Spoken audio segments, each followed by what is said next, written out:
네, 안녕하세요.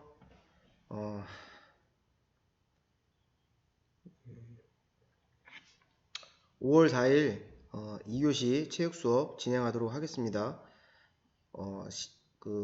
여러분 수업 좀 잘 들어주셔야 돼요.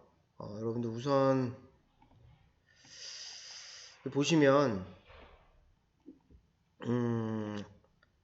이렇게 좀 퍼센티지가 나오잖아요. 2학년은 굉장히 잘 듣고 있네요.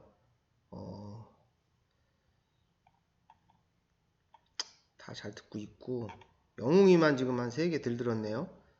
다 들어주시고요. 여러분 특히 여기 부적정 수강 의심 내역이라고 있어요. 그죠? 전에 선생님 여러분들 단톡방에다 올려줬는데 이렇게 보시면 다 나와요. 여러분들 보면 같은 시간대에 수강 의심이 나오죠. 선생님이 단톡방 올렸을 때까지 건 선생님이 봐줍니다. 뭐 그럴 수 있어요. 여러분들 온라인 적응도 안 되고 막 듣기도 싫고 그죠? 근데 그때 이후에 이게 뜬 친구들은 선생님이 다 다시 단톡방 날릴 겁니다. 여기 보면 학습 초기화하기 있죠? 이걸 초기화 시켜버리면 들은 게 안 들은 걸로 되고 여러분 다시 들어야 돼요. 그러니까 여러분들 정확하게 좀 들어주시길 좀 부탁드리고요. 또 간혹 이게 어떨 때 그러냐면 동시 두 개를 띄워놓거나 아니면 여러분들 그 드래그 시키죠? 앞에서부터 쭉 드래그 시켜요. 그것도 다 걸립니다. 또 혹은 뭐 선생님 같은 경우 보통 20분 이내의 동영상인데 30분, 40분 틀어놔요. 그럼 그것도 틀어놓고 안 봤다는 거잖아요. 그런 것들도 다 나옵니다. 그러니까 여러분들 수업 좀 잘 들어주시고요. 여러분이 등교 계약을 하면 선생님이 진도를 나갈 시간이 없어요. 그러니까 이 수업을 여러분들 나중에 다시 들으셔야 돼. 시험 공부할 때. 여러분 2학년 때는 체육은 2차 지필고사 시험 본다고 얘기했죠. 학기당 한 번씩 봅니다. 1학기에 한 번, 2학기에 한 번 보는데 원래는 수행평가가 80, 지필고사 20이었는데 첫 시간에 그렇게 설명했잖아요. 근데 보시면 바뀌었어요. 여러분들이 5월 언제 정확하게 계약할지 모르고 5월 뭐 중순 혹은 5월 말쯤 등교를 한다 그러면 수행평가 원래 4개였는데 지금 3개죠. 탁구를 2개 봤어요. 2개를 봤는데 지금 하나를 줄였고요. 여러분 20점짜리가 4개에서 80하고 지필 원래는 20이었는데 수행평가 하나를 줄였어요. 그래서 60%가 됐고요. 지필이 40%가 됐어요. 지필은 논술형으로만 봅니다. 작년까지는 6문제만 봤는데 요번에 10문제 해서 100점 만점으로 나가고 40%가 들어가요. 그러니까 즉 100점 맞으면 40점이 되는 거예요. 40점. 그 다음에 수행평가 60점. 세 가지에서 60점. 그러다 보니까 여러분 등교하게 되면 수행평가 볼 시간이 없어요. 진도도 나가야 되는데 그래서 이거 하나 줄였고 지금 온라인 수업인 지필공사 지금 체육책 갖고 공부하잖아요. 요 부분을 지금 늘렸어요. 지금 뭐 선생님 수업만 그런 게 체육만 그런 게 아니라 전 과목이 지금 이렇게 됐습니다. 여러분들 수업 동영상 대충 듣지 마시고요. 체육책, 필기도구 꼭 꺼내 놓으시고 들어주세요. 체크 좀 하시고 선생님이 나중에 뭐 간단하게 1시간 정도 정리는 해주겠지만 시험 보기 전에 진도는 더 이상 나갈 시간이 없습니다. 수업 잘 좀 들어주시기 부탁드려요. 자, 전 시간까지 여러분들 탁구 했죠? 탁구 동영상까지 다 봤고 형성평가 문제 다 풀었을 거라고 믿어 의심치 않아요. 다 했지? 틀어놓고 딴차지 말어. 자, 오늘은 이제 여러분 그 지필고사 시험 범위가 전 시간까지 배웠던 탁구하고 축구예요. 오늘부터는 축구 나가도록 하겠습니다. 축구 다 알죠, 여러분들? 남학생은 뭐 선생님이 크게 신경 안 써도 될 것 같은 여학생이 이제 간혹 좀 모르는 경우가 있는데 지금 2학년들은 여학생들 축구를 엄청 좋아해요. 그 선생님이 작년에도 얘기했듯이 파주시 풋살 대회 원래 여자 중등부가 없었는데 그거 좀 어떻게 해서든 만들어서 여러분 좀 데리고 나가려고 너무 좋아하고 또 잘하고 선생님 너무 이뻐요. 여학생들. 그러니까 뭐 축구도 잘 하니까 잘 알고 있겠죠? 그래도 또 시험 보는 것도 틀리니까 지금부터 진도 나가도록 할게요. 자, 축구 교과서 다 펴주시고요.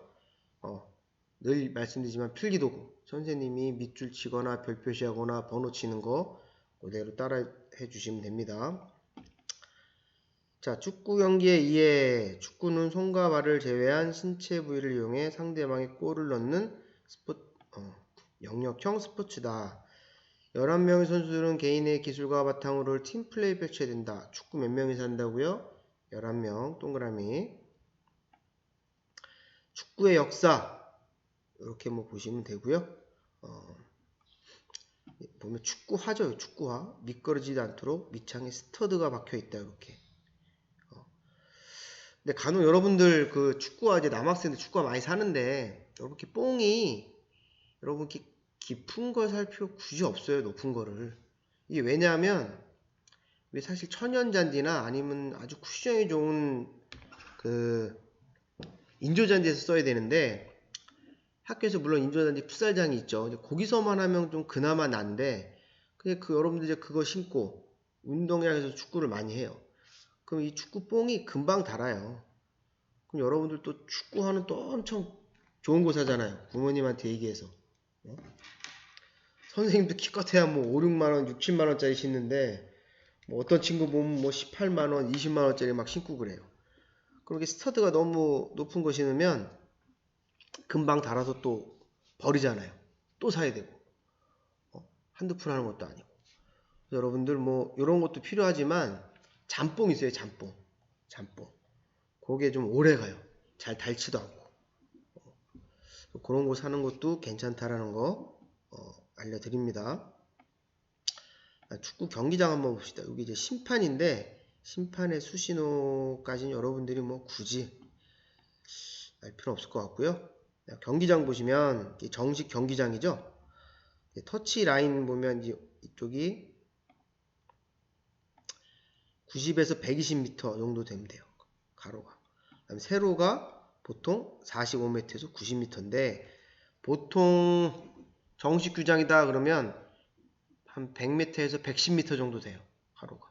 세로가 약 한 75m에서 80m 정도? 그러면 이제 정식 구장이 됩니다. 실제 정식 구장에서 공차면 굉장히 멀죠? 여기서 여기 엄청 멀어요. 이 학년들 작년에 그 체육대회 때 우리가 파평 운동장을 빌려서 했죠? 그때 여러분 축구 한번 해보면 어떻습니까? 5분만 뛰어도 지쳐요. 워낙 넓어서. 그래서 축구는 체력이 제일 중요해요. 체력이. 그래서 뭐 농구나 야구 선수들은 배구 선수들은 뭐 30대 후반까지도 선수 생활을 많이 하지만 축구는 정말 길어야 30대 중반 정도고 웬만하면 30대 초반이면 거의 뭐 이 체력 때문에 거의 은퇴를 하게 되죠. 가장 힘든 운동이 축구고 가장 어려운 운동이 축구고 그러다 보니 인기가 가장 많죠. 전 세계에서 가장 단일 종목 중에 인기 최고 많은 건 바로 뭐 넘버원이죠. 축구. 우리나라도 축구가 인기가 많지만 우리나라 인기 많은 거는 뭐 인기라고 얘기할 수도 없습니다. 다른 나라 가서 여러분 혹시 성인이 되고 뭐 그러시면 유럽이나 뭐 이런 데 가시면 뭐 남미도 그렇고 그냥 인생이 축구예요. 인생이. 요즘 코로나 때문에 그 2패 1도 안 하고 그래갖고 선생님도 손흥민도 못 보고 축구도 지금 못 하고 있습니다. 이렇게 경기장이 이렇게 됐고요. 가운데가 이제 중앙선이죠. 하프라인. 그다음에 요 가운데 센터 서클 있고요. 요게 센터 서클의 지름이 9.15m입니다. 9.15m. 그 다음에 여기 박스를 보시면 여기 이제 페널티 에리어 박스예요. 요 안에 있는 게 골 에어리어인데 요거 이제 골키파 보호구역이죠.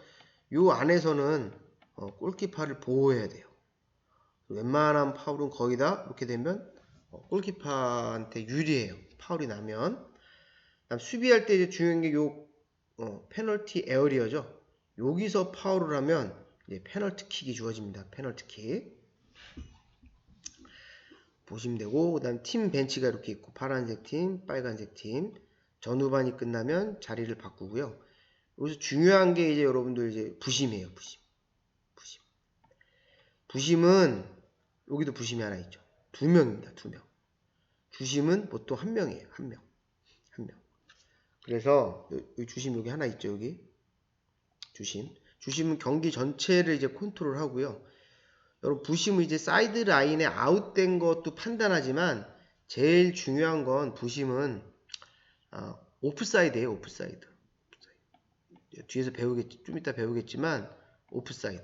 요 오프사이드를 보려고 부심들이 있는 거예요. 오프사이드. 그래서 여러분들 보면 이 부심이 이 전체를 왔다 갔다 하지 않아요. 요 오른쪽에 있는 부심은 여기서부터 여기까지 왔다 갔다 해요. 다시 그릴게요. 이쪽에 있는 부심은 여기서 여기까지 왔다 갔다 합니다. 최종 수비수를 따라다니고, 여기 있는 부심은 여기서부터 여기까지만 왔다 갔다 해요. 이렇게. 선생님 여기 있는 건 뭐예요? 대기심이에요. 대기심. 요게 주심이고, 이렇게 뛴다라는 거. 주로 뭘 본다고요? 부심은 오프사이드예요. 오프사이드. 여러분 업사이드 하는데 정확한 명칭은 오프사이드입니다. 오프사이드. 최종 수비수보다 공격수가 먼저 들어가 있으면 파울이죠. 파울. 그래서 뭐 밑에 골대 보시면 높이가 2m 44, 크로스바 7m. 보기보다 정식 경기장 가면 굉장히 좀 커요. 저희 학교에 있는 골대는 좀 작아요. 요거의 한 3분의 2 정도 크기밖에 안 됩니다. 자, 경기장 간단하게 봤고요. 자, 각각에 대해서 좀 봅시다. 특성과 효과. 신체 접촉이 많고 공격과 수비 전환이 빠른 역동적인 경기이다. 순발력, 근력, 심폐주력 다 좋아져요. 선생님이 좋아하는 운동이 축구, 배드민턴, 수영 이렇게 있다고 그랬죠. 요 세 가지의 공통점은 전신지구력이라고 모든 체력 요소를 다 발달시켜요. 그래서 요 세 종목을 선생님이 굉장히 좋아합니다. 여러분들 그래서 보통 2학기 때는 축구하고 배드민턴을 선생님이 하고 있죠. 1학기 때는 탁구, 오래 달리기, 제자의 멀리뛰기 이렇게 진행하고 있고요. 저희 학교에 수영장이 있다 그러면 무조건 선생님 수영했을 겁니다. 수영도 굉장히 좋아요. 여러분들. 특히 부상이 없고. 다음 세 번째 효과 빠르고 정확한 판단력 기를 수 있고 페어플레이 정신을 기를 수 있다. 자, 경기 방법 동그라미 치세요. 한 팀 11명. 남학생은 다 아는데 간혹 여학생 모를 때가 있어요. 몇 명까지 교체한다? 3명. 3명까지. 연장전을 진행하게 되면 한 명도 교체할 수 있다 그 얘기고요. 경기 시간은 선생님은 A 대표팀 국가대표 경기 하는 걸로 기준을 잡을게요. 45분입니다. 45분 전후반. 선생님이 수행평가 지필고사에 축구는 전후반 각각 몇 분입니까? 그럼 45분입니다 라고 써야지 35분을 쓰면 틀려요. 선생님은 그냥 모든 종목은 다 국가대표 경기 기준으로. 중등부나 초등부, 고등부 다 달라요. 조금씩. 그럼 그 여러분들 다 언제 외워요? 하나하나. 그러니까 아예 성인대표, 국가대표 경기로 선생님은 기준을 잡습니다. 자, 휴식시간 15분. 센터서클 가운데 원에서 킥오프를 하고 위치한다. 주심 1명, 부심 2명이죠. 요즘에는 하도 그 반칙들이 많아서 그 페널티 그 골대 뒤에 이렇게 한 명씩 있어요. 그런 경기들도 많아요. 거의 좀 이렇게 좀 바뀌어. 현재는 아무튼 주심 하나, 부심 2명이지만 페널티 에리어에서 워낙 그 페널티킥 같은 경우가 많아서 그걸 주심이 다 22명 컨트롤할 수가 없기 때문에 또 따로 또 고기만 보는 주심들 현재는 두고 있는 상황이에요. 경기 규칙 아까 얘기했죠. 페널티 에리어에서 수비수가 반칙하면 페널티 킥이 주어지고요. 스로인 축구 경기장 사이드라인 이쪽에서 아웃이 되면 던지는 거죠. 공을 던져서 경기장 안으로 넣는 거. 이걸 스로인이라고 합니다. 자, 옆에 페이지 보세요. 자, 축구에는 반칙을 했을 때 크게 두 가지가 있어요. 직접 프리킥과 간접 프리킥이 있어요. 다 번호 치세요. 1. 직접 프리킥, 2. 간접 프리킥. 쉽게 얘기하면 직접 슛을 쏠 수 있는 게 직접 프리킥이에요. 그 직접 슛을 쏴서 쌀 수가 없죠. 그러니까 간접 프리킥인데 내가 탕 찼는데 골대에 들어갔어. 이거 노골입니다. 노골. 자, 직접 프리킥은 수비팀이 상대 선수의 키킹, 대부분인 어떤 신체 접촉에 의한 반칙은 대부분 다 프리킥이에요. 차기, 트리핑, 걸어 넘어뜨리기, 차징, 어깨로 밀기, 홀딩, 잡기, 푸싱, 밀기 등의 행위를 하거나 핸드볼을 할 경우에는 공격팀이 직접 골로 연결할 수 있다. 대부분의 신체 접촉에 의한 발은 다 직접 프리킥이에요. 혹은 직접 골로 연결할 수 있다. 메시나 호날두 프리킥 골 잘 넣죠. 그리고 호날두는 무회전으로 넣고 메시는 감아서 주로 차고. 자, 간접 프리킥은 뭐냐? 다음과 같은 경우에는 프리킥을 하지만 직접 골로 연결할 수 없어. 그러니까 한번 올려서 우리 팀 선수 뭐 헤딩을 하거나 맞고 들어가거나 어쨌든 간에 직접 골로는 안 된다 그 얘기예요. 근데 간접 프리킥 되는 경우를 좀 외워야겠죠? 첫 번째, 오프사이드. 두 번째, 상대팀의 경기 진행을 방해하거나 고의로 경기를 지연할 때.